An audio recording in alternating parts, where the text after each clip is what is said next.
ചേട്ടാ നിങ്ങൾ വിചാരിക്കണ പെയിന്റ് പണി അത്ര മോശം പണിയൊന്നുമല്ല. പെയിന്റ് പണി, കൽപ്പണി, മരപ്പണി തുടങ്ങിയ എല്ലാ തച്ചു പണികളാണ് ലോകത്തിലെ ഏറ്റവും നല്ല രസമുള്ള പണികൾ. അതായത് ഞങ്ങൾക്ക് അങ്ങനെ വെളുപ്പാങ്കാലത്ത് എഴുന്നേറ്റ് പോകുന്നു വേണ്ട. ആവശ്യത്തിന് കിടന്നുറങ്ങി കുളിച്ച് കുട്ടപ്പനായി 8:30-9 മണിയൊക്കെ ആകുമ്പോൾ സൈറ്റിലെത്തിയാൽ മതി. പിന്നെ പതുക്കെ ഡ്രസ്സൊക്കെ മാറി വർക്കിംഗ് ഡ്രസ്സൊക്കെ ഇട്ട് പെയിന്റ് പാട്ടെടുത്ത് 2 ഒച്ചയൊക്കെ ഉണ്ടാക്കി 2 ഇളക്കൊക്കെ ഇളക്കി ഒരു വീശ് ഇങ്ങോട്ടും ഒരു വീശ് അങ്ങോട്ടും വീശുമ്പോഴേക്കും ചായ കുടിക്കുന്ന ടൈമായി 10 മണി. പിന്നെ എല്ലാവരും കൂടി മിണ്ടിയും പറഞ്ഞ ചായ കുടിക്കാനുള്ള ഒരു പോക്കുണ്ട്. അവിടെ നല്ല സ്ട്രോങ് ചൂടൻ ചായയും നല്ല മൊരിഞ്ഞ സവാള വട കഴിച്ച് തിരിച്ചു വന്ന് 4 കോൾ ഫോണിലും സംസാരിച്ച് ഒരു കുതിര എടുത്തു വെച്ച് അതിന്റെ മുകളിൽ കയറി 2 വീശ് ഇങ്ങോട്ടും 2 വീശ് അങ്ങോട്ടും വീശുമ്പോഴേക്കും ചോറിനൊരു ടൈമായി 1 മണി. പിന്നെ എല്ലാവരും കൂടി ഇതുപോലെ വട്ടം വളഞ്ഞൊരു ഇരിപ്പാണ്.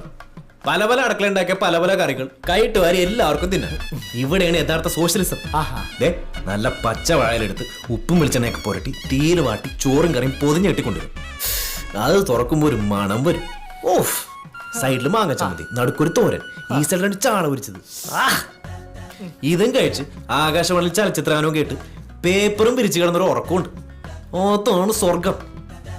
പിന്നെ ഒരു 2 മണിയൊക്കെ ആകുമ്പോഴത്തേക്കും കമ്പിയൊക്കെ ഒന്ന് വരച്ച് മതിലൊക്കെ ഒന്ന് തടവി വരുമ്പോഴേക്കും 4 മണിയായി.